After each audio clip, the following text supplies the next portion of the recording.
Oi gente, aqui é a Ju do Joane Books e sejam bem-vindos ao meu canal.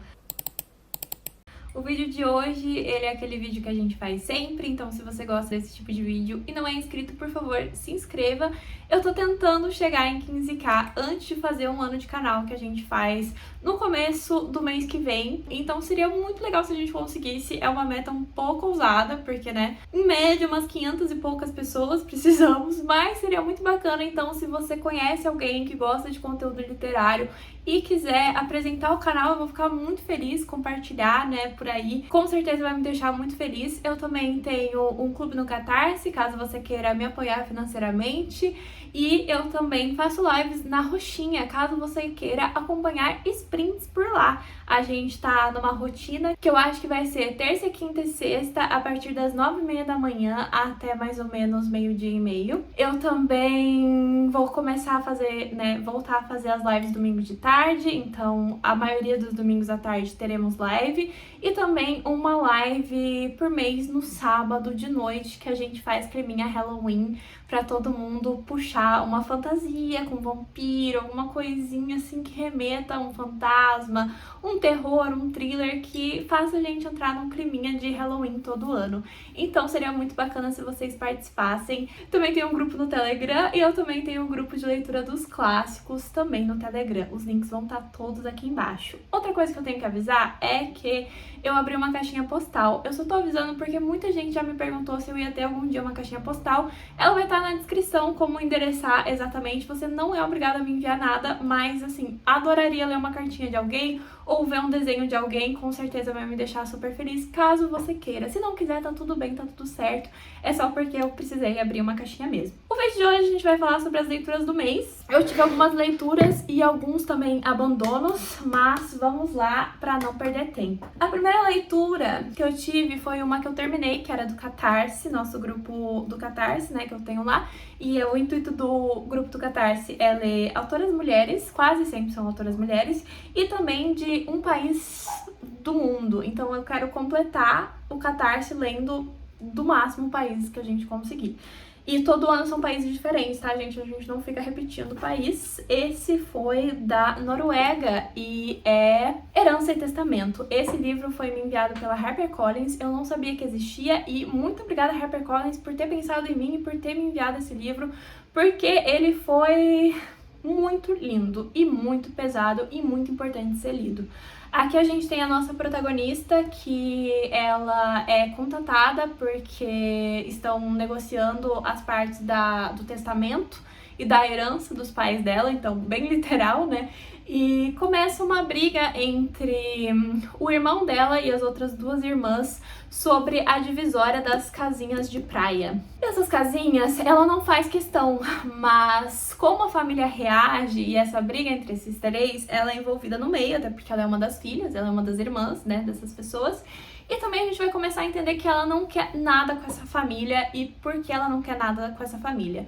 Sem dar spoilers, o que eu posso dizer pra vocês é que ela sofreu abuso familiar e ali dentro, e ela foi não acreditada porque ela só relembrou e desbloqueou da memória dela de apagar isso quando ela começou a fazer terapia algum tempo depois. Então ela tenta se afastar o máximo possível. Ela já é uma adulta, ela já tem filhos, ela já vive sozinha com seu cachorro e ela tenta se afastar o máximo possível dessa família, mas ela também, né, é muito um fluxo de pensamento e da vítima ali se perguntando o tempo inteiro sobre o que aconteceu e sobre, né, tudo que ela nem 100% se lembra e sobre tudo que passou depois de se lembrar, e enfim. É muito, muito verídico, muito bem pesquisado, tá? É um livro muito completo. Ele também, apesar de ser um tema super doloroso, então não aconselho pra gatilhos, mas ele, apesar de não ter diálogo, ele é rápido porque ele é de capítulos curtos. Texto corrido, assim, eu achei a literatura incrível, então quem gosta dessa parte de teoria literária teria muito que analisar aqui, ainda mais nessa parte, né, que a gente tem de fluxo de pensamento, de processo de como entender um trauma que você passou. Muito bem escrito e, enfim, eu dei 4 estrelas para esse livro. Outro que eu terminei de ler recentemente, né, que eu comecei a ler, na verdade, em janeiro, e daí eu terminei agora foi Fome. E não porque é um livro ruim de jeito nenhum, é um dos livros, assim, melhores que eu já li, inclusive foi 5 estrelas favoritado, já adianto isso pra vocês. Mas é porque esse livro aqui, ele é muito, muito pesado, então quando eu fui passar as férias em Garopaba, que tem vlog, né, eu não queria ler algo que me deixasse tão mal quanto esse livro tava me deixando. Esse livro é uma não ficção, é uma autobiografia da autora Roxane Gay, essa autora aqui. Vocês já devem conhecer, quem acompanha Goodreads, os comentários dela em livros de representatividade LGBTQIA+, e também representatividade negra estão sempre nos tops primeiros comentados. Então eu já conhecia ela e algumas das coisas dela. Ela também fez aquele livro Má Feminista. E ela ficou muito famosa por esse livro. Roxane Gay, gente, que mulher! Essa é uma autobiografia sobre o corpo dela e como ela levou esse corpo à obesidade, principalmente por causa do abuso que ela passou criança, com 12 anos de idade. E esse livro é extremamente pesado e, de novo, também é um livro de capítulos curtos que, às vezes, são, tipo, de uma página e que você vai ler e você vai ficar, tipo assim... É um tapa na cara. O começo é, assim, difícil de engolir porque você vai saber essas verdades nuas e cruas da vida de alguém. Aí, como a gente falha como sociedade, assim, não tem uma... Ela não tem uma relação bonita com o corpo dela, sabe? Ela não tá aí pra te dizer que olha como meu corpo é lindo. Porque ela usou o peso como uma forma pra parar de deixar ou parar de que as pessoas olhem com olhos maliciosos para o seu próprio corpo. E daí ela consegue a rejeição com isso, de como, tipo, a sociedade tem nojo desse corpo dela. E, enfim, é, assim, absurdo de você ler as coisas que ela passa e as coisas que são ditas pra ela e as coisas que ela passou antes disso. Enfim, que as mulheres passam no geral, né? Eu acho que dá um pouco de falta de esperança na humanidade lendo esse livro, mas eu acho que ele é muito necessário. E, enfim, né, tem esses casos, mas tem muito positivismo em relação ao corpo feminino no geral. Então, assim, ela está nessa situação por causa disso que ela passou.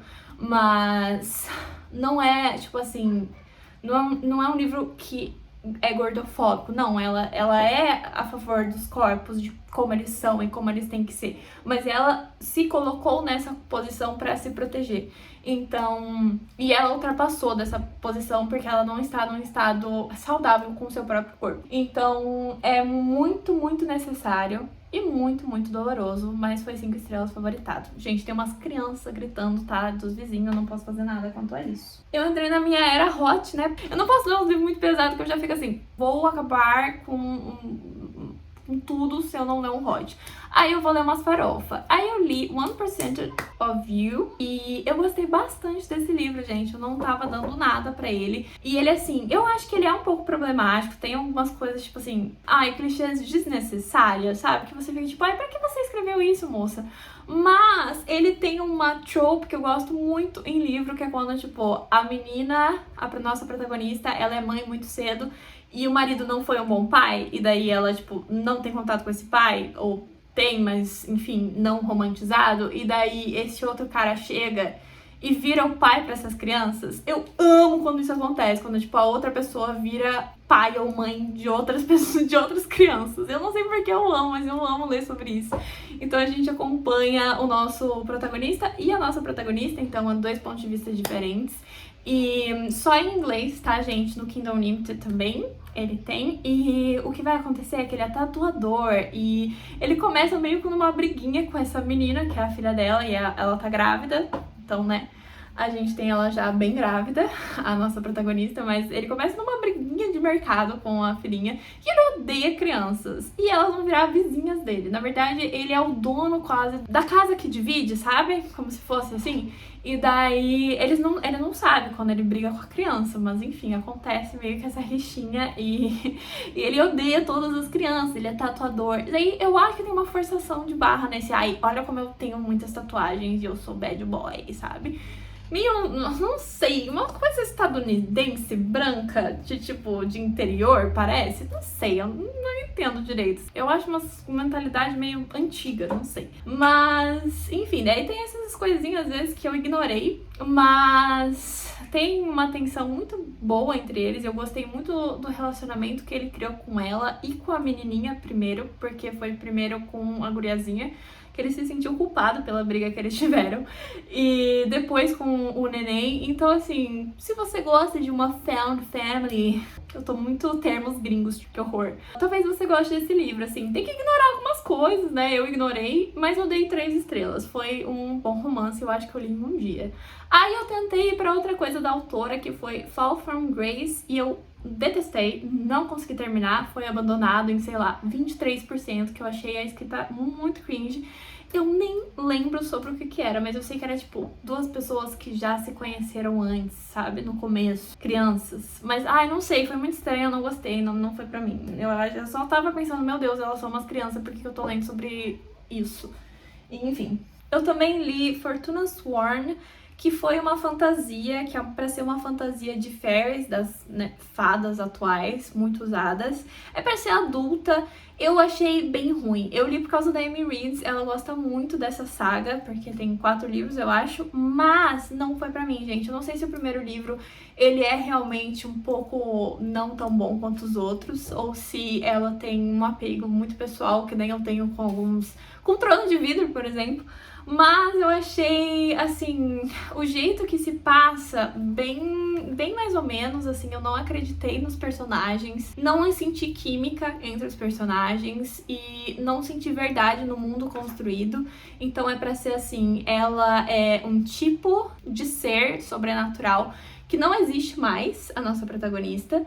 E a gente já começa com o irmão dela sumido há uns anos e todo mundo acha que ele morreu, porque eles eram os últimos das espécies deles. E daí tem, tipo, lobisomem, tem anjo, tem, sabe, tem fada, tem, enfim, de tudo, né? Tem gente que se transforma, enfim. Aí ela começa meio que se tornando aparecendo numa emboscada, assim, e esse cara ajuda ela, e depois ele vai atrás dela, e daí ele diz, olha, eu sei uma coisa que você vai querer se casar comigo pra ter essa informação. E ela se casa com ele, daí eles vão pro reino dele. Mas, ai, gente, não sei. Não senti nada lendo isso. Eu achei o reino, super mal descrito, o mundo mal desenvolvido, não sei. Eu não vou continuar a série, infelizmente, não foi pra mim. Aí, gente, eu li a trilogia de Renegados e vai ter vlog pra vocês de toda a trilogia. Eu não vou falar nada, porque é o próximo vídeo que vem aí do canal, então vocês esperem, por favor, sentadinhos, este vlog que vem aí. Mas eu li o 1, o 2 e o 3, que é Renegados, Arqui-Inimigos e Supernova, eu acho. Foram lidos, muitas páginas lidas, e foram lidos em 3 dias, então... Foi isso, eu li estes aí, então esperem o vlog.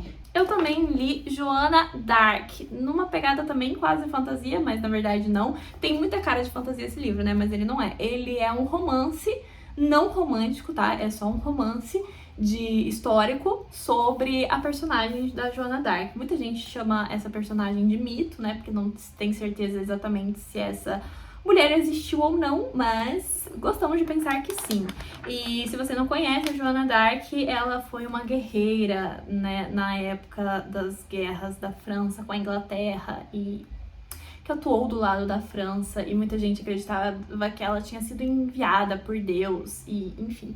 Ela conquistou muitas vitórias e foi uma guerreira importante, e isso é como se fosse, né, a autora pesquisou muitas coisas que se tem, muitas teorias, enfim, e fez a história dela. A gente acompanha ela desde criança até a última batalha, e é um livro bem interessante, muito bem escrito, mas eu não sei o que faltou pra mim. Eu não tinha vontade de pegar pra ler ele. E não tem nenhum defeito, eu não consigo enumerar nenhum defeito dele. Eu não sei se é porque foi depois de eu ler 3 livros em, sabe, 3 dias, e daí a minha mente tava meio... A minha mente esse mês tá meio igual, então talvez tenha sido isso, mas eu não conseguia ter vontade de ler. Então, tipo assim, foi maçante pra mim. Mas não é de uma escrita maçante, não sei se eu achei talvez meio repetitivo, não sei exatamente apontar um defeito. Em alguns momentos, inclusive, me fez chorar, e em alguns momentos eu achei ele muito importante, mas, no geral, foi um livro que sabe, virou um 3,5 porque não saiu muito disso pro meu gosto pessoal. Acredito que muita gente gostaria. Então, se você gosta de ficção histórica, se você gosta de Cersei, se você gosta de Uma Canção de Aquiles... Quer dizer, Uma Canção de Aquiles é bem romantizado, né? Não tem romance, você não vai chipar pessoas aqui. Mas enfim, se você gosta desse negócio de mitologia e personagem fictício, a gente não tem certeza absoluta se existiram ou não, e nananana, guerras, e enfim, você vai gostar desse livro. Então eu recomendo bastante pra quem é desse nicho. Eu acho que é um livro muito bem escrito. Eu só não sei porque ele não fez tum-tum no meu coração. Eu também li Casa de Alvenaria, da Carolina Maria de Jesus. Esse livro foi incrível, maravilhoso.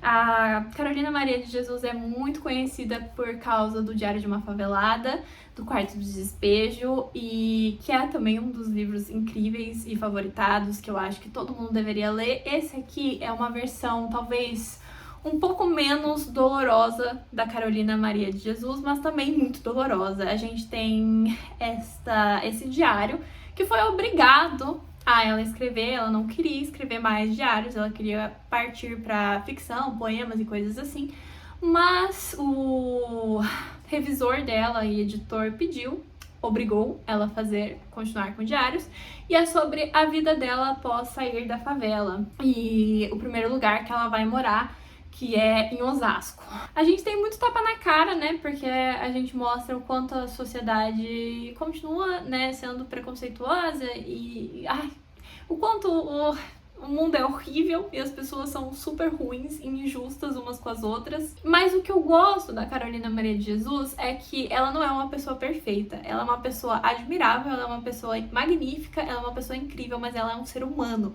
E ela mostra isso claramente. Ela fala o que ela errou e ela continua errando de muitas e outras formas. E é por isso que ela é tão real e porque ela foi tão importante. Porque ela é uma pessoa que erra. Quer dizer, não é só por isso que ela foi importante, né? Porque ela é uma baita escritora. E, enfim, viva que ela tá voltando a ser valorizada como tal. Mas aqui a gente tem esse processo do boom. O primeiro boom, que foi o livro dela, né? E depois também do esquecimento, né? Daí tem o volume 2. E, enfim, não li o volume 2, mas eu li o volume 1. E eu acho que vale a pena todo mundo ler, porque eu acho que tem muitos saberes compartilhados pela Carolina. E ela é uma mulher incrível que merecia muito mais do que recebeu. Muito mais. Muito, muito mais. Que continue a gente dando voz a ela, mesmo ela não tendo, né, morrido com essa voz continuado nela. Mas que a gente continue dando mesmo depois. Pra faculdade, eu li algumas coisinhas. O primeiro foi Cartas pra Luanda, de Luandino Vieira. É um poema, e é um poema muito bonito. Eu recomendaria muito que você pesquisasse, se você gosta de poemas. O autor é de Luanda e esse poema é tipo um pedido de socorro, ao mesmo tempo que é um pedido de vamos juntar as nossas forças. É muito bonito mesmo. A gente leu um dos ensaios, que é Equação Natal Presença Roubada. Eu não lembro o nome do autor. Eu vou colocar aqui, gente, desculpa. Esqueci de anotar o nome do autor, mas eu vou colocar aqui. Também é um ensaio muito bonito, que é mais ou menos sobre, tipo, crescer. E o que a gente perde quando a gente cresce. Mais ou menos isso. Mas muitas outras coisas. As nossas dores, as dores que a gente carrega em si. A gente também leu alguns poemas do Cordeiro da Mata. A gente leu 2 poemas da Noêmia Souza, desse livro que eu tenho aqui, que eu achei incríveis. Anotei bastante coisinha lendo esses poemas. A Noêmia Souza é uma autora que merecia ter muito mais visibilidade do que ela teve, porque foi muito pouca. A gente leu, então, o Nossa Voz, que tá todo anotadinho. Incrível, gente, sério. Nossa, muitos bons poemas. E Negra. Esse poema aqui, nossa, eu acho que virou um dos melhores poemas que eu já li, tá? Recomendo muito, muito, muito a leitura desse poema. E, cara, eu vou ler pra vocês. Eu vou ler o Poema Negra pra vocês, pra tentar fazer vocês comprarem este livro da Noêmia de Souza. Foi uma autora super pouco reconhecida, inclusive porque ela não queria que o livro dela se transformasse em livro, os poemas. Ela queria que fosse uma coisa entrega de mão em mão, enfim. Isso que foi no começo. Aí agora tivemos uma edição dos poemas com a editora Capulana. Foi uma autora que nasceu em Moçambique. numa vila de lá em 1926. E ela era, tipo assim, muito ativista, se me permitem usar esse termo, que não era usado na época, mas enfim. Vou ler o poema Negra. Gentes estranhas com seus olhos cheios de outros mundos quiseram cantar teus encantos, para elas só de mistérios profundos, de delírios e feitiçarias, teus encantos profundos de África. Mas não puderam. Em seus formais e rendilhados cantos, ausente de emoção e sinceridade, quedaste-te longínqua inatingível, virgem de contatos mais profundos, e te mascararam de esfinge de ébano, amante sensual, jarra etrusca, exotismo tropical, demência, atração, crueldade, animalidade, magia, e não sabem quantas outras palavras vistosas e vazias. Em teus formais cantos rendilhados foste tudo, negra, menos tu. E ainda bem que nos deixaram a nós, do mesmo sangue, mesmos nervos, carne, alma, sofrimento, a glória única e sentida de te cantar, com a emoção verdadeira e radical, a glória comovida de te cantar, toda amassada, moldada, vazada, nesta sílaba imensa e luminosa, mãe. Recomendo se ler esse poema e analisar, mas no caso, a mãe e a negra é a África. E quem não soube retratar a África foram os portugueses, que tentaram muito fazer histórias e colonizar esse povo, mas nunca saberão de verdade o que a África é. Fostes tudo, negra, menos tu, nas histórias deles e pra eles. Esse livro é muito lindo e os poemas são maravilhosos e eu tô louca pra ler todo ele. Aí eu li também outro que eu chorei, que foi o conto Exame da Primeira Classe, do Arnaldo Santos. Também recomendo muito que vocês leiam, se estiver disponível. Maravilhoso. É sobre um menininho fazendo seu exame de primeira classe. E, ai, gente, é muito mais profundo que isso, obviamente, mas é que se eu falar tudo, eu vou estragar e dar spoiler do conto, então. E a gente também leu o poema A Cadela Rosada, da Elizabeth Bruch. Também muito bom, li em live, inclusive, esse poema. Muita coisa dentro dele, também dá pra fazer muita teoria, mas bem interessante. É um poema que ele é muito irônico, então ele usa de, tipo, rimas fáceis pra utilizar a ironia e também fazer uma alegoria a, tipo, essa cadela, que na verdade não é sobre a cadela de verdade, né? Então é muito interessante, recomendo vocês lerem também esse livro. Essas foram as leituras do mês, eu espero que vocês tenham gostado desse vídeo. Comentem aqui embaixo o que vocês leram no mês, como é que foi o mês de vocês, como é que tá tudo. Se tem algum daqui que você tá louco pra ler, ou se você ficou interessado em algum, ou se já leu algum aqui que eu falei. E um beijo, gente! Amo muito vocês, lembrando do Catarse, da roxinha e de se inscrever aqui pra gente chegar em 15k antes dos 3 anos de canal. Vai vir muita surpresa, muito sorteio na época dos 3 anos, então bora lá. Um beijo!